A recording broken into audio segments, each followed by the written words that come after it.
Mari kita berdoa. Bapa dalam surga, terima kasih Tuhan. Kami sebentar akan mendengarkan firman-Mu, berikan setiap kami hati yang selalu terbuka untuk firman-Mu, sehingga kami merasa sukacita selalu, walaupun itu merupakan satu teguran untuk kami, satu pembelajaran, satu juga penghiburan untuk kami. Di dalam nama Tuhan Yesus Kristus, haleluya, amin. Kali ini saya membawakan satu tema untuk kita bicarakan, sharing, menjadi orang bijaksana. Be a wise man, menjadi orang bijaksana.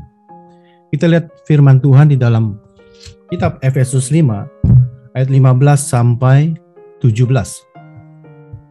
Karena itu, perhatikanlah dengan seksama bagaimana kamu hidup. Disuruh kita memperhatikan dengan seksama bagaimana kita hidup. Janganlah seperti orang bebal, tetapi seperti orang arif. Dan pergunakanlah waktu yang ada, karena hari-hari ini adalah jahat.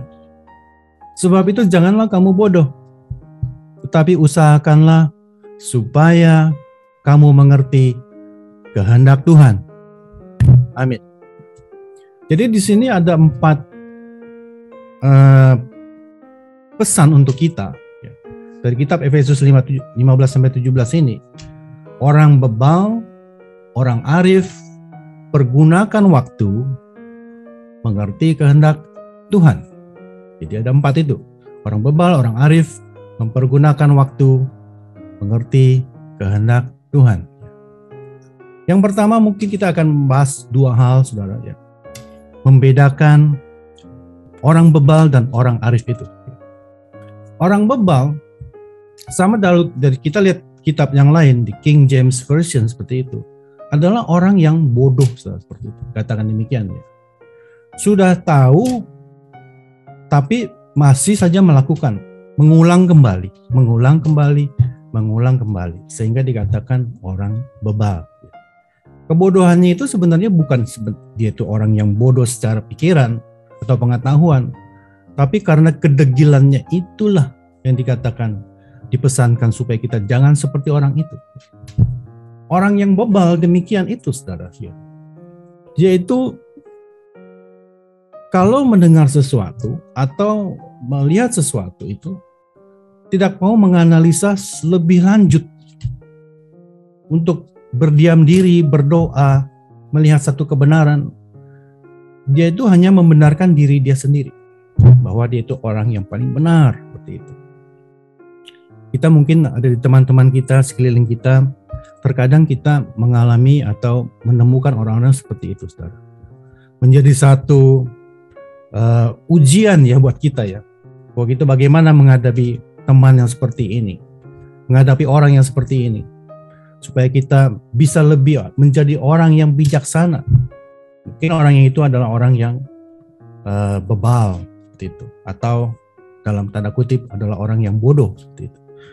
Ini merupakan satu kegiatan yang banyak kita lakukan atau yang banyak kita temui dalam hidup kita.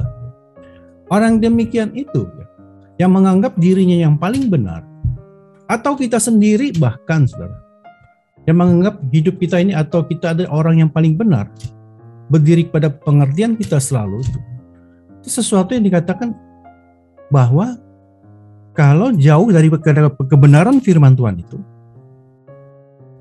mata rohani orang yang bisa dikatakan, ada orang-orang yang dikatakan bisa membedakan, mempunyai karunia untuk membedakan roh.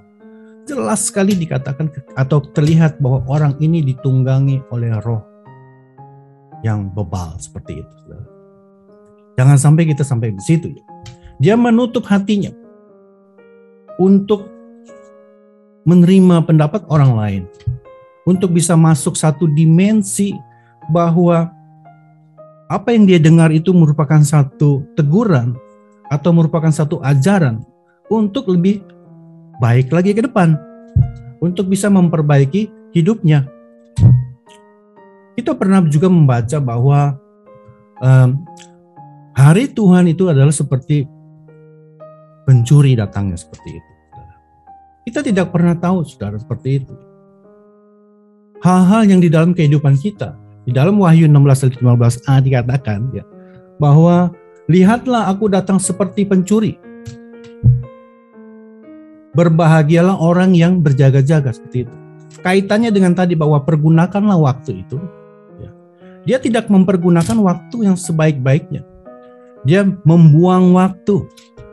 Kalau kegiatan rohani seperti itu dianggap enteng. Ke gereja itu merupakan satu hal yang rutinitas saja, saudara. Bukan satu yang untuk memuliakan nama Tuhan dengan sesungguh di dalam hatinya itu. Itu adalah satu orang yang contoh orang yang bebal, saudara. Kalau kita lihat di dalam contoh-contoh Alkitab, contoh orang bebal adalah mungkin Raja Firaun seperti itu. Bebal sekali. Sudah dikasih tahu sampai 10 tulah itu baru dia bisa namanya merubah pendiriannya demikian itu. Sudah mengatakan iya, berbalik lagi tidak. Mengatakan iya, berbalik lagi tidak, seperti itu. Mungkin juga dikatakan bahwa imam-imam besar, orang Farisi, ahli Taurat demikian itu adalah orang-orang yang bebal, sudah seperti itu. Mendengar kebenaran, tapi membenarkan diri sendiri. Di situ di dalamnya berkecamuk dalam hati mereka satu keirihatian, satu kebingungan juga ya, bahwa ada orang seperti Yesus yang bisa melebihi mereka seperti itu. Yang kedua adalah orang yang arif, dikatakan demikian, saudara. Kitab King James Version mengatakan bahwa as a wise man, seperti itu. Orang arif atau orang yang bijaksana itu, kalau boleh saya katakan, di dalam hal-hal tertentu, terutama yang penting-penting, orang arif adalah tidak mudah berkata iya, ataupun dia tidak mudah berkata tidak. Dia menimbang, dia menelaah, dia membandingkan dengan kebenaran firman Tuhan. Apakah satu keputusan yang dikatakan iya atau tidak itu sesuai dengan firman Tuhan. Mendatangkan satu damai sejahtera, mendatangkan satu sukacita untuk semua orang, tidak merugikan orang. Mungkin keputusan itu adalah satu yang terbaik untuk semuanya. Kalau dia berkata tidak adalah sesuatu yang terbaik juga, supaya nantinya ke depannya tidak terjerat oleh hukum atau apapun yang bisa merugikan orang, mencelakakan orang, demikian itu. Itu adalah orang bijaksana, saudara, seperti itu. Tidak pernah menerima, tidak pernah menolak apa yang dikatakan oleh orang lain, tapi dia menyimpan. Dia itu merenungkannya. Kalau itu mendatangkan satu kebaikan, kenapa tidak, saudara, seperti itu? Hal ini membuat kita adalah orang-orang yang terus namanya perjalanan iman kita itu diperbaharui setiap hari, diperbaharui setiap saat, sehingga kita memperoleh satu namanya berkat Tuhan, berkat rohani dalam hidup kita itu, sehingga kita membuka pintu hati kita besar-besar, kita dapat memasukkannya sebanyak mungkin. Seperti itu. Satu yang indah, saudara, menjadi orang yang dikatakan orang arif demikian itu. Dia mengatakan bahwa melakukan satu kebenaran. Kebenaran itu yang membebaskan. Kita pernah membaca itu. Kalau Yohanes 8:32 itu. Bahwa kebenaran yang dilakukan itu membebaskan dia itu dari segala belenggu. Dari segala apapun yang bisa membuat orang-orang mungkin celaka, sudah seperti itu. Dia membuka sesuatu adalah yang kebenaran yang luar biasa demikian itu. Kita lihat bahwa contoh-contoh orang yang bijaksana, salah satunya kita lihat Petrus, saudara. Dia adalah murid Kristus. Pada waktu dia semalaman sudah menangkap ikan, tapi tidak mendapatkan satu ekor pun, saudara. Sebagai orang bijaksana, dia mendengar perkataan Yesus untuk lebih jauh lagi, untuk membawa perahunya lebih dalam sedikit seperti itu. Walaupun di dalam hidupnya, mungkin di dalam hatinya itu dia berkecamuk. Siapa engkau? Aku ini adalah nelayan, penangkap ikan dari kecil sampai seumur ini. Tapi dia tidak mengatakan tidak, saudara. Dia melakukannya. Ternyata orang bijaksana ini mendapat berkat yang luar biasa, saudara. Ikan yang ditangkap begitu banyak, saudara. Dikatakan 153 ekor demikian itu. Sampai perahunya pun hampir tenggelam.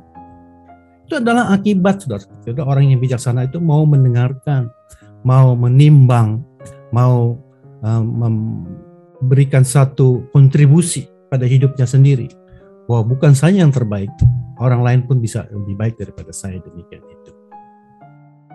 Firman Tuhan mengatakan pada kali ini bahwa jadilah orang bijaksana, supaya kita, saya, saudara semuanya menjadi orang-orang yang bijaksana, demikian itu.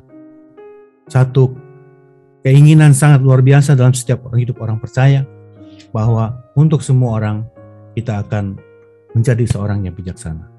Demikian firman Tuhan. Mari kita tutup firman Tuhan pada kesempatan ini. Bapa, kami bersyukur Tuhan Yesus, dan selalu dapat mendengarkan firman-Mu, dapat selalu menerima firman-Mu. Juga kami berdoa Tuhan, agar setiap kami Tuhan Yesus bisa menerima firman-Mu. Firman-Mu merupakan satu pelajaran, satu penghiburan, satu hal yang membuat kami adalah orang-orang yang semakin baik Tuhan Yesus, yang mengandung janji Tuhan.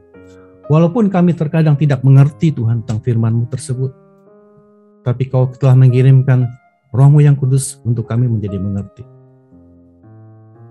Jika saudara dalam pergumulan, persoalan, tantangan dalam hidup, apapun itu, masalah keuangan, masalah keluarga, kesehatan, apapun juga, termasuk perjodohan, biarlah berkat Tuhan turun ke atasmu. Kekuatan kasih Tuhan turun atasmu. Dan percayalah, Tuhan akan membukakan pintu-pintu berkat, tingkap-tingkap langit dibukakan semuanya. Serta damai sejahtera Allah menaungi kita semua. Saudara yang terkasih, jika ada yang sakit, tumpangkanlah tanganmu di bagian yang sakit tersebut dan menjadi sembuh di dalam nama Tuhan Yesus Kristus. Amin. Jika saudara masih membutuhkan pelayanan doa dan konseling, bisa menghubungi nomor di bawah ini. Tuhan Yesus memberkati.